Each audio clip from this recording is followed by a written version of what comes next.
पहला शिव का बारात कथा सुने। काम दाहन के पश्चात वर्मा जी के साथ सभी देवता भगवान शिव के पास आए। उन्होंने शिव जी की प्रशंसा करते हुए उनकी स्तुति की। भगवान शिव ने देवताओं से पूछा, देवताओं, तुम्हारे आगमन का क्या कारण है? देवताओं ने कहा, प्रभु, आपने कामदेव को भस्म कर रति को वरदान दिया। यह बड़ा अच्छा काम किया। दंड देकर कृपा करना आपका सहज स्वभाव है। भगवती पार्वती ने आपको पति रूप में प्राप्ति करने के लिए कठोर तप किया है। अब आप हमें देवताओं की मिनती सुनकर पार्वती जी को पत्नी रूप में स्वीकार करे और संसार को ऐसा पुत्र दे जिससे तारकासुर के अत्याचारों से जगत का उद्धार हो। भगवान शिव ने विवाह करना स्वीकार कर लिया।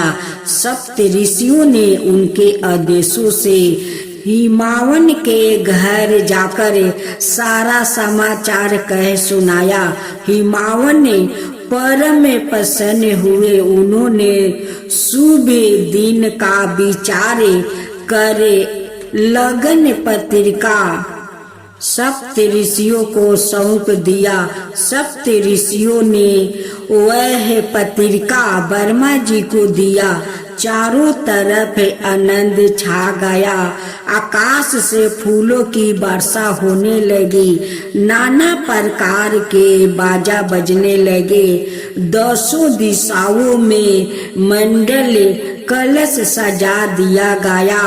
भगवान शिव के आदेश से देव ऋषि नारद ने संपूर्ण देवताओं को निमंत्रण दिया। भगवान विष्णु के साथ संपूर्ण देवता नाना वाहनों पर सवार होकर कैलाश आए। वर्मा जी ने विधि पूर्वक मंडप स्थापित किया। नानादि मुख्य श्रद्धा आदि के साथ मंडलिया के कीर्तन शिव जी ने संपन्न करवाए। शिव जी ने नाना प्रकार से भगवान शिव का श्रृंगार किया। तदंतर बरमानों को आगे करके महादेव ने प्रसन्नता पूर्वक कैलाश से प्रस्थान किया। भगवान शंभु ने नंदी आदि गणों को अपने साथ हिमाचल पुरी चलने की आज्ञा देते हुए कहा, तुम लोग थोड़े से गणों को यहाँ रख कर शेष सभी मेरे साथ हिमवन के नगर चलो। भगवान भूत भवन का आदेश मिलते ही नंदी और वीरभद्रा आदि गण्य राजा असंख्याय कोटि गणों और भूतों को साथ लेकर चले। उसी समय चंडी देवी भी रुद्रा देवी की बहन बनकर खूब उत्साह मनाती हुई आ पहुंची। उनका वाहन प्रेत था। वो अपने सिर पर जल से भरा हुआ सोने का कलश लिए चल रही थी। भेड़ियों की गड़गड़ाहट और शंखों के गंभीर नाद से तीनों लोग गूंज उठे। देवता लोग शिव गणों के पीछे पीछे उत्साह पूर्वक चल रहे थे। संपूर्ण सिद्धियों और लोकपाल आदि भी देवताओं के साथ थे। देव मंडली के मध्यम भाग में गरुडासनी भगवान विष्णु चल रहे थे। उन पर चावर डोलाए जा रहे थे और उनके ऊपर सुंदर छतरी ताना था। अपने परिषदों से घेरे हुए वो अद्भुत शोभा पा रहे थे। और उनके ऊपर सुंदर छतरी लगा रहा था। अपने परदसों से घेरे हुए वो अद्भुत शोभा पा रहे थे। वर्मा जी मूर्तिमान वेद शास्त्र सनकादिक ऋषियों एवं प्रजापतियों के साथ भगवान शिव की सेवा में तत्पर थे। देवराज इंद्र भी नाना प्रकार के आभूषणों से विभूषित हो रहे ऐरावत हाथी पर आरूढ़ होकर अपनी सेना के साथ चलते हुए अत्यंत सुशोभित हो रहे थे। इस समय बारात के साथ यात्रा करते हुए बहुत से ऋषि भी अपने तेज से प्रकाशित हो रहे थे। सबके मन में शिव जी का विवाह देखने की प्रबल उत्कंठा थी। डाकिनी शाकिनी अतु दहन भूत प्रेत और बैताल आदि और श्रेष्ठ गणवर सब के सब नाचते गाते हुए चल रहे थे। संपूर्ण मातुकाए देव कन्या देव गंडाए आदि भी शंकर जी के विवाह में सम्मिलित होने के लिए बड़ी प्रसन्नता से चल रही थी। सबके बीच में वृषभा पर सवार होकर इस प्रकार अनेक प्रकार से आनंद मनाती हुई यह विचरित बारात हिमावन के नगर के समीप पहुंची। नगर के निकट पहुंचकर भगवान शिव ने देव ऋषि नारद को हिमाचल के घर भेजा। उन्होंने हिमाचल को बारात के आगमन की सूचना दिया। हिमवन ने जब यह सुना कि सबरे व्यापी शिव मेरे नगर के निकट आ पहुँचे हैं, तब उनकी प्रसन्नता का ठिकाना ना रहा। बहुत सा सामान एकत्र करके और ब्राह्मणों और पर्वतों को साथ लेकर वो भगवान सदा शिव की अगवानी करने चले। विश्वारूढ़ भगवान शिव का दर्शन कर हिमवन दहन हो गया।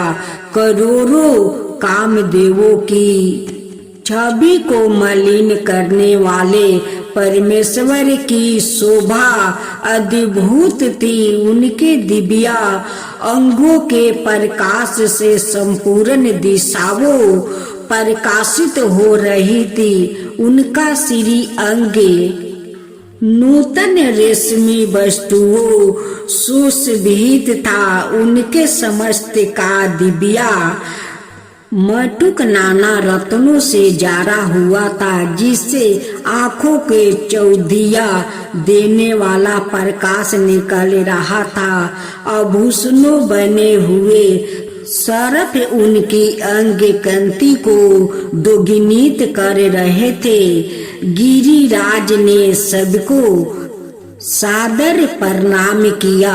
तदंतर भगवान शिव की आज्ञा से बारात की अगवानी करते हुए वो अपने नगर की ओर चले। हिमवन के पीछे महादेव जी अपने बारातियों के साथ शीघ्र पूर्वक चलने लगे। पार्वती की माता मैना के भीतर अहंकार था।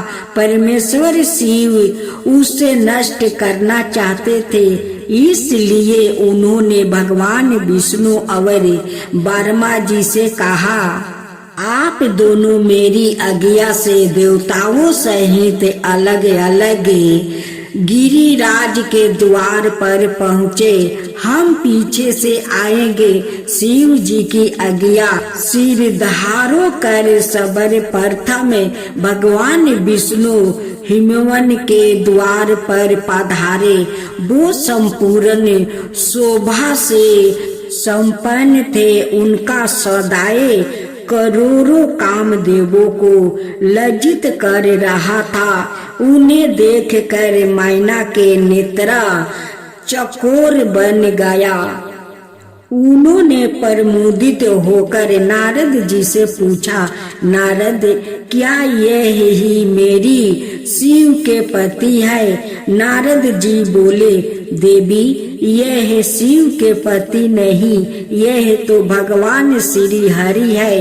यह भगवान शिव के संपूर्ण कर्मों के अधिकारी है, उनके प्रिया है। शिव के पति तो इनसे भी बढ़कर है, उनकी शोभा का वर्णन ही नहीं हो सकता है। इसी प्रकार एक एक करके सभी देवता आते मैना उनका परिचय पूछती और नारद जी उनको परमेश्वर शिव का सेवा का बतलाते हैं। मैना हर्ष मगन होकर अपने और पार्वती के सौभाग्य की सराहना करने लगी। उसी समय मैना का अहंकार चूर करने के लिए उद्देश्य से अधिभूत भेष में परमेश्वर शिव पधारे। वो सवाए तो अधिभूत थे ही, उनके अनुचर और भी अद्भुत थे। कुछ के मुख टेढ़े थे तो कुछ अत्यंत कुरूप दिखाई देते थे, कुछ लंगड़े थे तो कुछ अंधे, कुछ मुख ही नहीं थे तो कुछ बहुत मुख वाले थे। सभी विचित्र भेष भूषा धारण किए थे। उनके बीच में भगवान शंकर वृषभा पर सवार थे। उनके 5 मुख थे और प्रत्येक मुख पर 3-3 नेत्रा थे।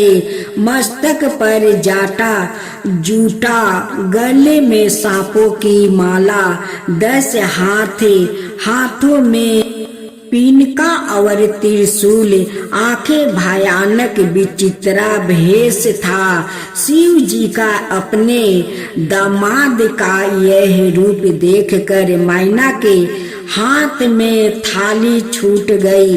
भय से व्याकुल होकर वो पृथ्वी पर गिर पड़ी। उन्होंने पार्वती से कहा, मैं तुम्हें लेकर पहाड़ से गिर पड़ूंगी, आग में जल जाऊंगी, यह समुद्र में कूद पड़ूंगी, पर जीते जी मैं इस बौले बर से तुम्हारा विवाह ना करूंगी। मैना का अहंकार मर्दन कर भगवान शिव ने उन पर कृपा की। उन्होंने करोड़ों कामदेवों को लज्जित करने वाला दिव्या स्वरूप धारण किया। उसे परमानंद दायक शिव स्वरूप का दर्शन करके मैना ध्यान हो गई। वो अपने दामाद की शोभा देखती हुए उनकी आरती उतारी और घर में चली गई।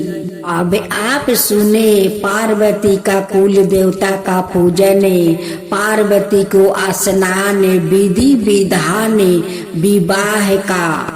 नगर में मंडल गीत गाए जाने लगे। हिमवन ने वेद मंत्रों के द्वार कुल देवता का पूजन किया। सखियों और ब्राह्मण पत्नियों ने पार्वती जी को पहले स्नान करवाए, फिर उन्हें सुंदर वस्तु भूषणों से सजाया गया। उस अवसर पर दोनों पक्षों में महान आनंददायक उत्सव मनाया जाने लगा। ब्राह्मणों को नाना प्रकार के दान दिए गए। तदंतर कन्यादान का समय समीप जानकर महात्मा गगन ने भगवान शंकर और बारातियों को बुला लाने के लिए कहा। हिमाचल के मंत्रियों ने जाकर वर और बारातियों से शीघ्र पधारने की प्रार्थना की। भगवान शंकर को सुंदर वस्तुओं भूषणों से सजाया गया और उन्हें वृषभ की पीठ पर बैठाया गया। सभी बाराती भगवान शिव को आगे करके नाना प्रकार के बाजा बजाते और निद्रा करते हुए उनके पीछे पीछे हिमाचल के घर चले। परमेश्वर शिव के मस्तक पर छतरा ताना हुआ था, चावर डोलाया जा रहा था। ब्रह्मा, विष्णु, लोकपाल और इंद्रा आदि अनेक आगे आगे चल रहे थे। समस्त देवता पुष्पा का वर्षा कर रहे थे। इस प्रकार भगवान शिव ने बारातियों सहित यज्ञ मंडप में प्रवेश किया। हिमाचल ने परमेश्वर और सभी देवताओं की विविध भांति से पूजा कर उनकी आरती उतारी। उन्होंने समस्त मुनियों और देवताओं को प्रणाम किया और सबके लिए सोने का सुंदर आसन दिया। महात्मा गगन ने पुनाया वाचन किया। पार्वती जी के अंजलि में चावल भरा गया। उन्होंने शिव जी के ऊपर अक्षत छोड़ा। फिर भगवान शिव ने भी ब्राह्मण और विस्पति के कहने पर पार्वती जी का पूजन किया। गगनचर्या के आदेश से उचित समय पर हिमवन और मैना ने कन्यादान का कार्य आरंभ किया। मैना सोने का कलश लेकर अपने पति के दाहिनी ओर बैठी। पुरोहित ने अधर पाए चंदन और वस्तु देकर भगवान परमेश्वर का वर रूप में वरण करवाया। वेदिका पर एक अत्यंत सुंदर सिंहासन था। भगवान शिव ब्राह्मणों को सिर नवाकर उस सिंहासन पर बैठ गया। तत्पश्चात मुनीश्वर ने पार्वती जी को बुलवाया। सखिया श्रृंगार करके उन्हें ले आई। पार्वती जी की दिव्य रूप को देखकर समस्त देवता मोहित हो गया। उनकी सुंदरता बरचनिया थी। जगदम्बा और शिव जी की अधर धांगनी समझ कर देवताओं ने उन्हें मन ही मन प्रणाम किया। मुनियों की आज्ञा से शिव पार्वती ने गणेश का पूजन किया। पर्वत राज हिमवन ने हाथ में कुश लेकर और कन्या का हाथ पकड़ कर उसे शिव जी को संपीड़ित किया। जब भगवान शिव ने पार्वती जी का मणि ग्रहण किया तब सभी देवता अत्यंत हर्षित हो गए। श्रेष्ठ मुनि गणों वेद मंत्रों का उच्चारण करने लगे। चारों तरफ शिव जी की जयकारा होने लगी। उनके प्रकार के बाजा बजने लगा। आकाश से नाना प्रकार का फूलों की वर्षा हुई। शिव पार्वती की विवाह हो गया। सारे ब्रह्मांड में आनंद भर गया।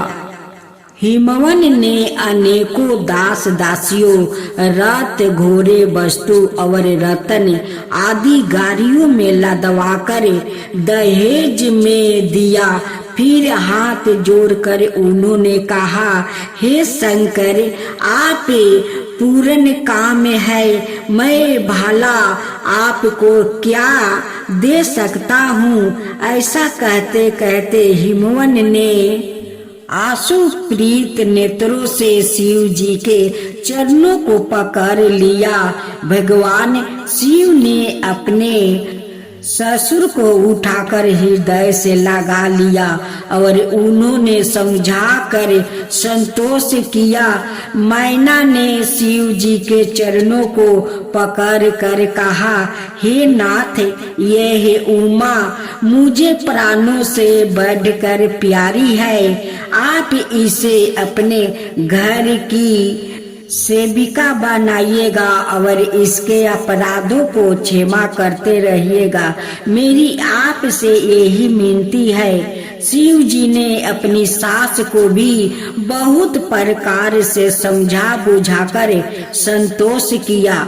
पार्वती जी अपनी सखियों और माता मैना से मिले, भेंट कर भगवान शिव के पास आई।